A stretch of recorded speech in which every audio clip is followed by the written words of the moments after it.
Terdapat sebuah bangunan yang biasa disebut oleh warga sekitar sebagai rumah pendam. Rumah pendam yang kini tampak terlihat angker sudah hampir puluhan tahun kosong terbengkalai karena ditinggal oleh penghuninya. Dan di rumah ini juga pernah terjadi kejadian mengenaskan. Seorang pemilik rumah yang tinggal dalam rumah ini ditemukan oleh warga dengan kondisi menggantung dan tak bernyawa.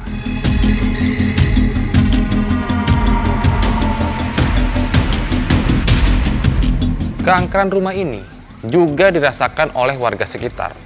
Bahkan banyak dari warga sekitar yang mengalami kejadian-kejadian mistis di lokasi rumah pendam yang berada di daerah Jakarta Selatan. Saksikan kisah selengkapnya hanya di Telusur.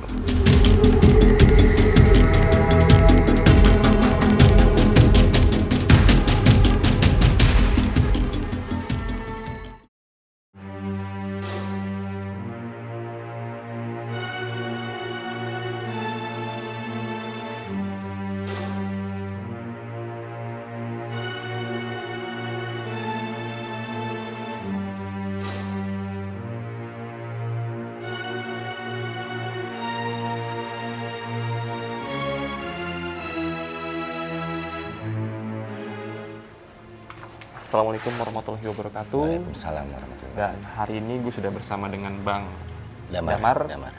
berada di salah satu lokasi yang ada di daerah Jakarta Selatan, Bang. Ya betul. Nah, Bang Damar, lokasi ini tuh tempat apa sih, Bang, sebenarnya? Ya, assalamualaikum warahmatullahi wabarakatuh. Ya gini Mas, ini warga mengenal ini rumah pendem.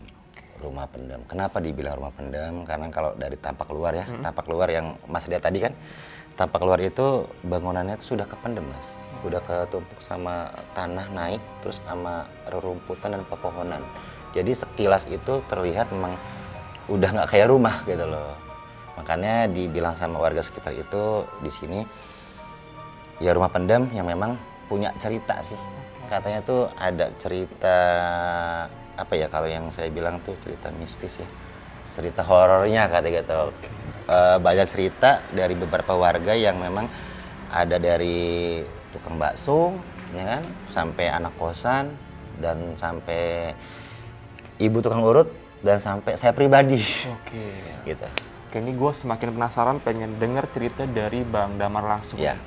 Jadi Bang Damar udah siap ya buat cerita sama kita, Bang ya? Insya Allah siap. Oke, Bang Damar nih. Nanti di akhir juga gue juga bakal mengundang salah satu narasumber nih yang Ya. mempunyai cerita-cerita mistis tentang lokasi yang ada di rumah pendam ini. Oke, Ya. silakan Bang Damar. Ya. Silakan.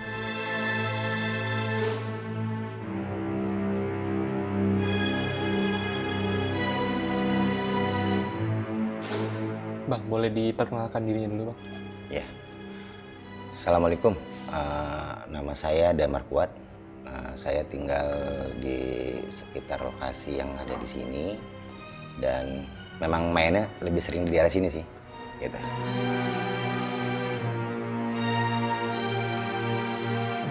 Bang Damar, lokasi yang sekarang kita berada nih, Bang. Ini tuh dulu sejarahnya gimana sih, Bang? Bisa sampai terbengkalai kayak gitu? Gini. Kalau yang saya dengar cerita dari beberapa warga ya, ini rumah tuh sebenarnya udah hampir 20 tahun lebih ini kosong, sudah tidak dihuni. Cuma kalau dari kabar-kabar berita dari warga itu, memang di sini tuh dulunya tinggal seorang perempuan. Dia di sini tuh tinggal sendiri, sebatang kara gitu ya. Cuma dia kayak apa ya, selama hidup tuh dia tuh kayak tidak punya teman. Lebih tepatnya sih lebih ke teman lawan jenis gitu loh. Mungkin lebih tidak punya pacar atau apa ya. Itu yang saya dengar. Dan perempuan itu tuh kayak depresi. Dia mungkin karena dia ingin mempunyai teman hidup, tapi kita nggak tahu ya cerita sebenarnya. Sampai beliau meninggal itu ya dia masih sendiri gitu loh. Akhirnya dia kayak depresi, mungkin stres, mungkin apa. Akhirnya kabar-kabar yang saya dengar tuh beliau itu kayak mengakhiri hidupnya dengan menggantung diri.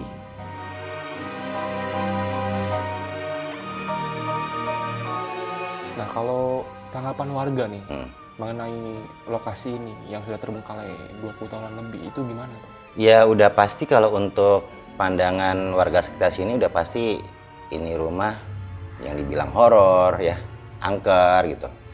Terus mungkin hampir semua itu nggak ada yang berani gitu loh. Kalau memang udah menjelang malam gitu ya. Kalau udah langit gelap mungkin untuk melintasi area rumah sini tuh mungkin orang yang sudah tahu tuh nggak akan gitu. Karena memang saya pribadi pun ada cerita mas, gitu. Ini sudah lama banget sih. Saya pulang kerja lah ya. Saya pulang kerja, kebetulan saya memang ngekos juga kebetulan saat itu masih di area sini ya. Saya yang ngekos. Saya tuh masukin motor, cuma ganti baju keluar. Saya biasa nongkrong di area depan kosan gitu. Sama teman-teman kosan lah, kita ngopi, ngerokok. Nah itu sekitar jam berapa ya? Adalah sekitar jam 1-an, jam 1 malam. Itu tuh saya dan teman-teman tuh ngelihat itu tuh kayak ada dua kaki ya. Kedua kaki itu terbang, itu dari atas masuk ke dalam rumah sini. Itu luar biasa sih, karena itu kan sesuatu hal yang belum pernah kita lihat ya. Nah udah itu kita sontak semua tuh, semua bubar gitu kan. Karena emang kalau udah orang kalau setiap ngeliat kayak gitu kan udah pasti bawaannya parno, takut segala macam. Dari situ kita langsung bubar tuh, kita bubar.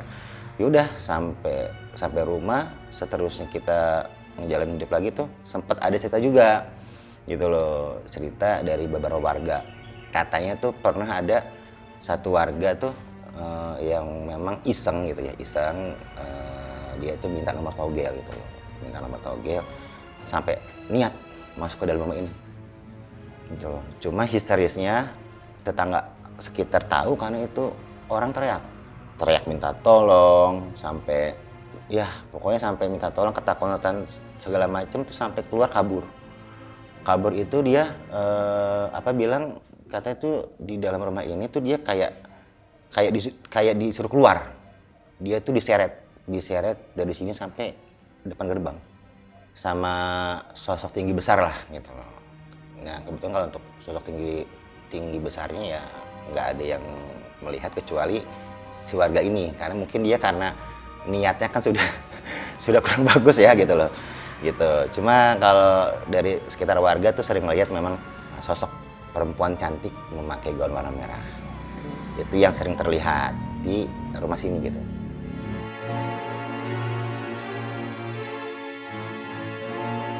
Pernah ada nggak sih yang bercerita langsung nih sama Bang Damar, atau Bang Damar dapat info gitu dari mana gitu infonya mengenai sosok wanita dengan gaun berwarna merah dan berwajah cantik gitu loh? Itu dari tukang bakso Malang mas. Nah kebetulan saya memang saat itu yang beli. Saya beli. Nah memang kan saya kosannya kan ada di seberang sana itu. Abangnya bilang, itu yang rumah kosong ada penghuninya nggak sih kan? Nah saya bilang, wah Mang, yang namanya rumah kosong ya nggak ada penghuninya, saya bilang gitu kan. Ya dengan kondisi depannya aja udah terlihat seperti itu Bang gitu kan. Andai pun ada yang nguni ya pasti bukan seperti kita bilang gitu. Enggak, soalnya saya sering lihat katanya. Sering lihat apa? Setiap dia lagi menunggu orang yang beli nih, itu dia tuh kayak suka ngelihat kayak di depan. Terus ada juga yang memang nggak tahu arahnya dari mana tapi tiba-tiba masuk ke dalam rumah sini gitu kan. Terus saya tanya gitu loh, emang yang mama ngeliat tuh apa gitu? Itu perempuan cantik katanya, perempuan cantik yang memang saya pun sebenarnya belum pernah ngeliat gitu, perempuan cantik dia pakai gaun warna merah. Nah akhirnya saya bilang, Mang kalau memang itu benar berarti yang saya dengar dari warga sekitar yaitu katanya memang rumah itu memang dulunya itu dihuni Mang sama seorang perempuan yang memang dia itu mengakhiri hidupnya dengan bunuh diri gitu. Ya alhamdulillah sih untuk usil-usilnya sih cuma seperti itu. Cuma ada juga gitu cerita dari teman kos gitu kan. Dia tuh kayak lagi pesen GoFood. Terus dia dapat ceritanya dari si tukang GoFood ini, si tukang ojeknya lah. Itu dia bilang dia nunggu si mbaknya turun itu buat keluar, itu tuh dia tuh dengar suara siul-siul katanya. Itu suara siul-siul, itu dia tengok kanan kiri nggak ada, cuma dia mengiyakan tuh suara siulnya tuh katanya dari rumah kosong ini. Makanya Dari semua warga sini kalau udah kayak maghrib ke atas ya, kalau sudah malam memang hampir nggak ada yang berani lah, kecuali kalau kayak orang pulang kerja doang gitu. Karena memang di sini ya bisa dilihat kan Mas, itu depan tuh udah tertutup sama pohon dan rumput ya, sama tanah, makanya tampak luar itu rumah ini dibilangnya rumah pendem karena hampir kependem gitu. Nah, kalau lihat siang ayu udah pasti orang udah paham gitu kan. Wah, ini rumah kayak nggak diurus gitu kan. Alhamdulillah sih tidak ada yang aneh-aneh. Cuma untuk penghuni sini memang dikenal sama warga sekitar tuh usil aja gitu loh. Kayak suka bersiul gitu kan. Terus mungkin suka ngelewat selebet gitu loh. Terus kayak yang saya pernah ngeliat dan teman-teman kos ya, itu ada 2 kaki kan kanan kiri gitu ya, itu terbang dari atas tuh masuk ke dalam atap rumah sini gitu loh. Jadi untuk kayak pedagang pun yang udah tahu pun juga pasti kalau udah tengah malam nggak ada yang berani Mas untuk masuk ke kompleks ini gitu loh. Kecuali kalau masih jam-jam segini sore atau siang gitu ya mungkin masih ada yang berani, karena memang posisinya ini kan dia mentok ini kan udah gang buntu.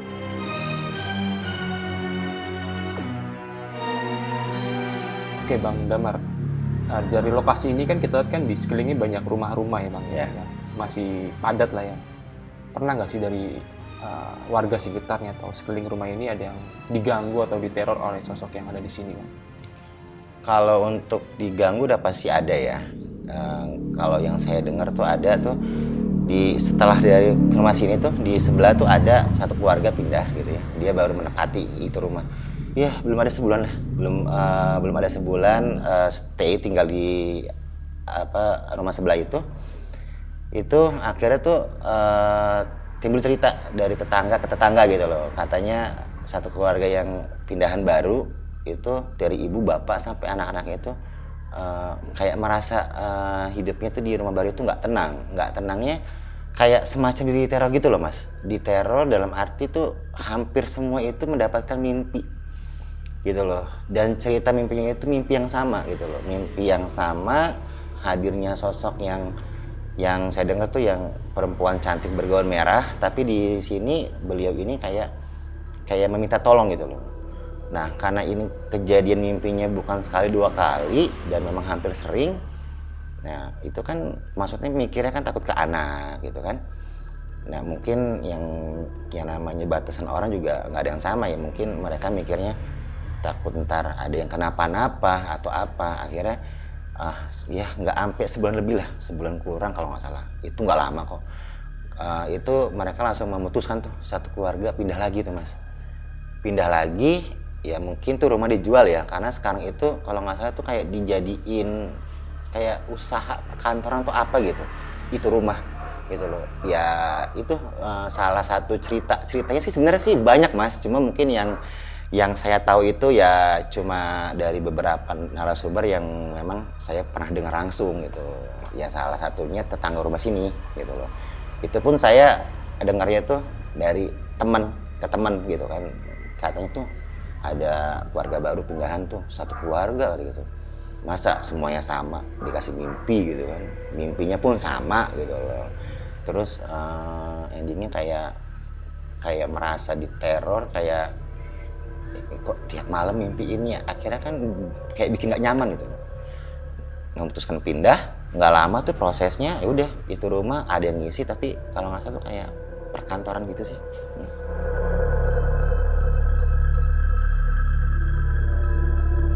Masih ada lagi nggak sih Bang Damar cerita-cerita mistis yang dialami oleh warga langsung nih di lokasi ini Bang? Ya itu dia Mas, kalau yang saya bilang masih ada lagi udah pasti banyak ya. Nah tapi ini yang saya dengar dari orang tuanya teman saya juga, 40 hari setelah beliau meninggal itu. Di sekitar sini kan memang ada nih beberapa tukang urut, tapi di sini memang terkenal itu ada yang memang kita manggilnya itu Ibu Roni gitu loh. Ibu Roni ini kebetulan katanya itu memang langganan si beliau selama beliau masih hidup. Nah tapi Bu Roni ini nggak tahu nih Mas, nggak tahu kalau memang beliau ini sudah tiada. Kebetulan Ibu Roni ini kan memang suka panggilan urut tuh kan banyak tuh gitu loh ya. Dan bukan hanya area sini, jadi dianya itu kayak nggak dapat info gitu loh atau nggak tahu kabar. Nah ternyata yang saya dengar itu si penghuni sini itu tuh kayak meminta Ibu Roni datang ke rumah gitu loh, datang ke rumah seperti biasa minta tolong diurut. Karena emang Ibu Roni ini memang nggak tahu apa-apa dan memang nggak mendengar beritanya, ya dia udah dari rumah dia jalan ke sini, sampai sini pun dia melihat ya seperti biasa. Sampai dalam sini proses ngurutnya pun juga berjalan lancar gitu loh. Sampai selesainya pun juga nggak ada apa-apa, cuma pas dia keluar dari rumah ini, kebetulan ada warga yang lihat gitu loh, yang lihat ya pada saat Ibu Roni mau pulang kan udah pasti kan karena berpapasan ya, itu ditanya dong, Ibu Roni habis dari mana? Lah saya habis ngurut si Mbak itu yang tinggal sendiri. Itu warga denger gitu seketika tuh berapa detik tuh diem, ya diemnya mungkin dia mikir gitu loh. Dan akhirnya setelah dikasih tahu, kalau yang saya dengar cerita mungkin Ibu Roni malah bukan takut mas, malah sedih. Karena kan beliau kan memang langganan tukang urutnya gitu ya. Ibu Roni menangis karena mungkin selama menjadi tukang urut beliau itu mungkin Ibu Roni itu kayak mendapatkan kebaikan lah, entah dari uang tipsnya kan gitu ya, entah setiap pulang dikasih makanan buat anak-anaknya apa di rumah. Jadi itu dari situ Ibu Roni tuh nangis kayak merasa kehilangan. Nah itu pun dia kaget karena dia bilang barusan tuh saya tuh di situ ngurutin ya normal mas gitu, dengan waktu yang sama gitu loh, dan dia tidak merasakan ada sesuatu hal yang aneh gitu loh. Ya mungkin di sini kalau saya bilang mungkin si mbaknya pengen kasih tahu ke Ibu Roni juga gitu, salah satunya itu, atau mungkin juga kangen pengen ketemu sama Ibu Roni kan, seperti itu.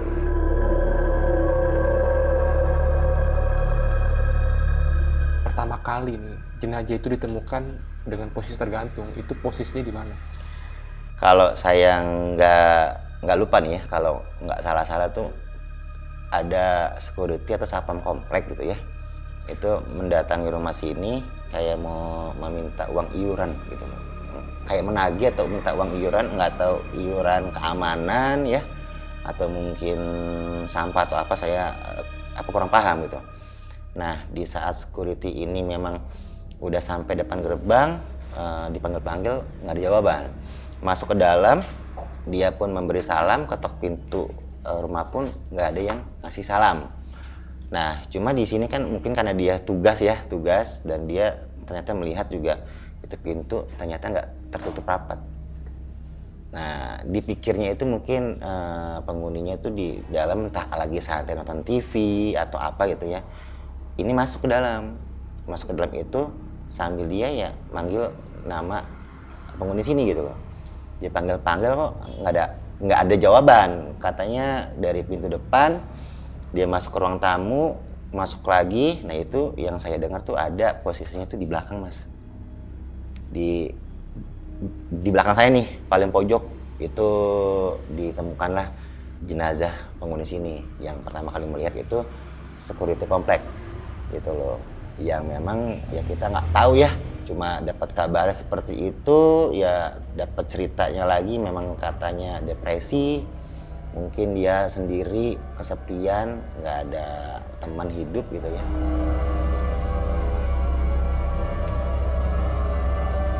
Oke Bang Damar, makasih banyak nih Bang Damar udah mau berbagi kisah kepada tim telusur untuk mengetahui sejarah dari lokasi rumah pendem yang berada di Jakarta Selatan. Terima kasih Bang Damar, semoga sehat dan sukses selalu. Makasih Bang.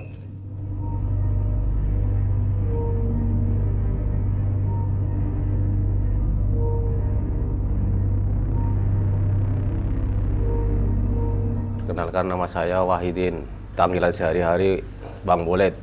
Boleh diceritain nggak Bang kepada kita mengenai sejarah dari bangunan atau biasa disebut rumah pendem ini Bang? Rumah pendem ini diceritakan ada seorang perempuan cantik yang masih perawan kepengin punya jodoh sampai tua, nggak mempunyai pasangan hidup, dan dia depresi. Dan akhirnya setelah depresi apa yang dilakukan oleh wanita ini? Setelah depresi, dia mengurungkan diri di kamar sampai bunuh diri.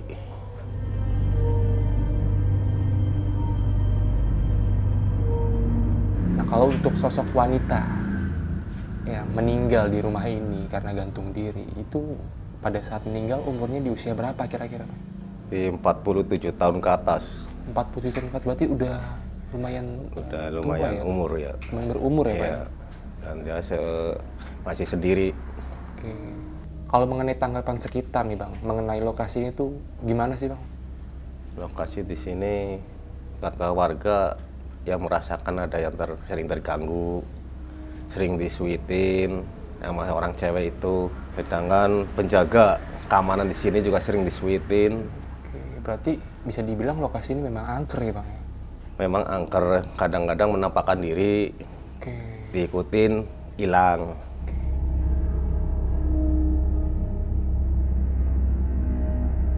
Nah, kalau untuk kejadian ditemukannya sosok jenazah ini masih ingat gak Pak tahun berapanya Pak?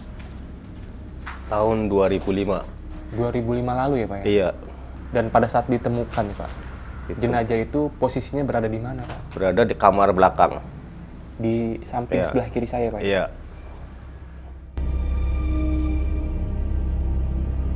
Pada saat pertama kali ditemukannya jenazah yang menggantung diri, itu siapa yang menemukannya Bang?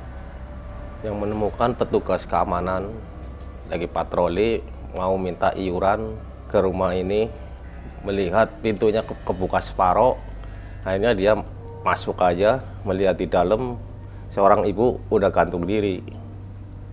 Pas petugas patroli itu melihat ibu gantung diri, langsung evakuasi, lapor ke warga, RT RW, langsung warga berumunan datang ke rumah ini.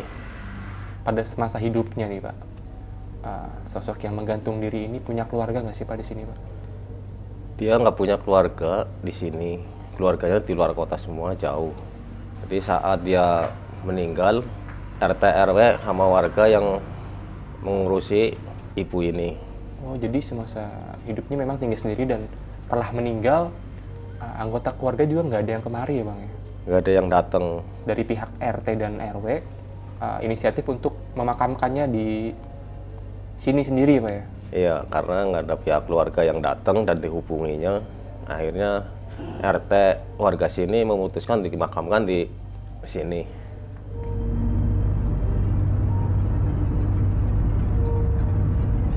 Kalau Abang sendiri nih selama tinggal di dekat lokasi ini, pernah ngalamin kejadian mistis nggak? Pernah disuitin, lagi jalan di depan rumah ini, terus saya ikutin, ada suara cewek masuk, diikutin, hilang. Lokasinya di sini, di rumah ini, masuk ke dalam, tembus tembok, hilang. Itu sosoknya pakai baju warna apa yang Abang lihat? Itu pakai baju merah. Baju merah. Iya, Secara detailnya tuh sosoknya lebih seperti apa sih Bang? seperti kuntilanak. Berarti rambutnya panjang. Ya, Rambutnya panjang, bajunya merah. Bang? Kelihatan wajah jelasnya nggak sih Bang? Wajah jelasnya, ya cakep, orangnya cantik.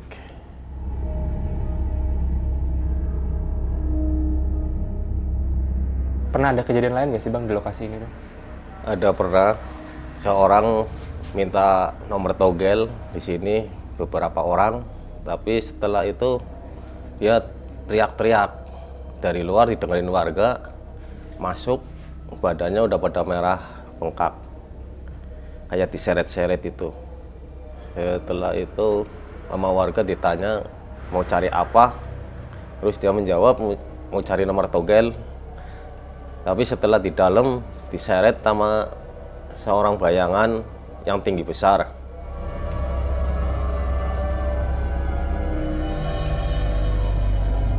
Ada lagi nggak kejadian yang dialami oleh warga atau pelintas daerah ini Bang? Ya paling ada, kadang kalau malam-malam apa siang hari ada suara suit di rumah ini. Kalau warga lagi lewat di suite. Ada juga YouTuber untuk uji nyali di rumah ini, tapi ada yang kesurupan, terus ditolongin warga, keesok harinya dia sakit dan kapok, nggak mau main lagi masuk sini.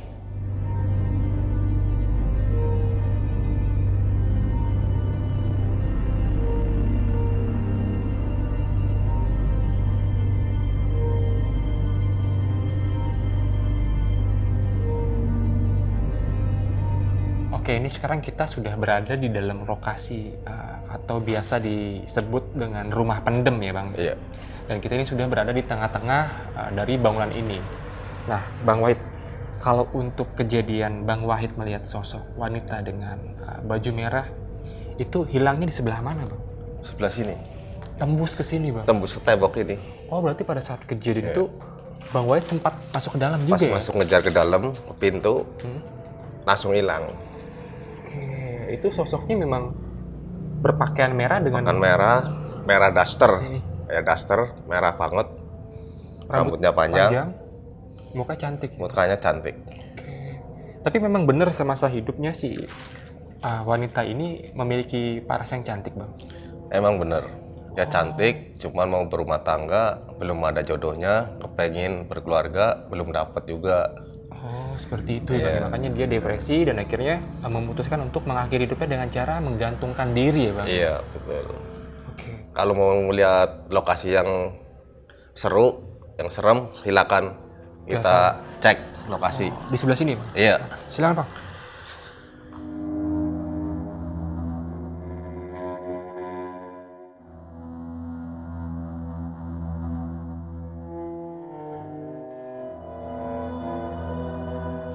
Oke, ini ruangan apa nih Bang? Nah, ini ruangan orang yang sering mau minta nomor togel, itu di sini sampai dia menulis nomor-nomor di tembok ini. Oh, ya jadi ritual untuk meminta nomor togel biasanya dilakukan di lokasi ini Bang? Lokasi ini, ya. Oh, ini ada jelas juga Nah, di itu. tembok-temboknya banyak ukiran nomor-nomor ya Bang Iya, ya? sangkin kepengin dapatnya. Oke, itu ada beberapa nomor tuh di tembok yang bisa dilihat. Nah, pada saat ditemukan yang orang itu di mana nih Bang? Yang ditemukan dengan kondisi luka-luka tubuhnya itu di mana Bang? Ya di sini. Oke, Iya. di kamar ini Bang ya? Iya. Merinding nih Bang di sini Bang. Nah, Bang, ini kan kita udah di lokasi kamar ya Bang ya? Kalau untuk lokasi ditemukannya jenazah menggantung diri itu di mana Bang? Di kamar belakang, paling pojok. Bisa kita ke sana nggak sih? Bisa. Silakan Bang.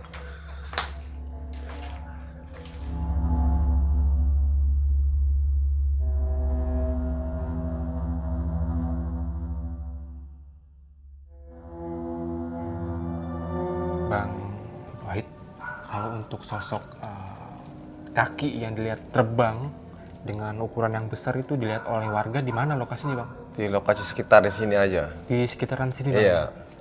Pasti belakang sini. Oke, jadi itu selain ada kaki juga tadi sempat ada banaspati ya Bang ya? Iya. Nah, kalau yang banaspati itu dilihat oleh warga, itu masuk dari luar ke arah sini tuh menghilangnya ke arah mana Bang? Kamar ini. Tembus ke tembok sini Iya, berarti? tembok sini, iya. Oke, ini tempatnya udah mulai ngerasa mencekam banget saya di sini Bang, karena tadi juga sempat pas kamera lagi off, sempat banyak suara benda-benda jatuh di sini Bang. Sayangnya tadi kita lagi break ya Bang ya, jadi nggak ke-shoot oleh kamera. Nah, ini kan kita sudah berada di bagian paling belakang lokasi nih Bang. Kalau untuk lokasi ditemukannya jenazah menggantung itu di mana? Di belakang sini dulunya ada tralis, ada pohon mangga. Dia tergantung di tralis ini. Oke. Ditemukannya. Jadi pada saat ditemukan, dulu di sini ada pohon mangga. Ada pohon mangga, terus tralis. Nah, itu dia tergantung di tralis. Pakai kain. Oh, pakai kain. Pakai kain. Oke, memang dari tempat yang udah kita datangin di sini sih menurut saya yang paling mencekam ya Bang suasananya, karena dingin banget tangan saya sampai gemeteran, nggak tahu kenapa ini. Oke Bang Wahid, makasih banyak Bang Wahid udah mau nemenin tim telusur untuk mencari informasi tentang rumah pendem yang berada di daerah Jakarta Selatan ya Bang Wahid. Makasih banyak, semoga Bang Wahid sehat, biar nanti kita bisa ketemu di episode telusur yang lainnya nih Bang Wahid. Terima kasih banyak Bang Wahid. Ayo. Silakan Bang Wahid.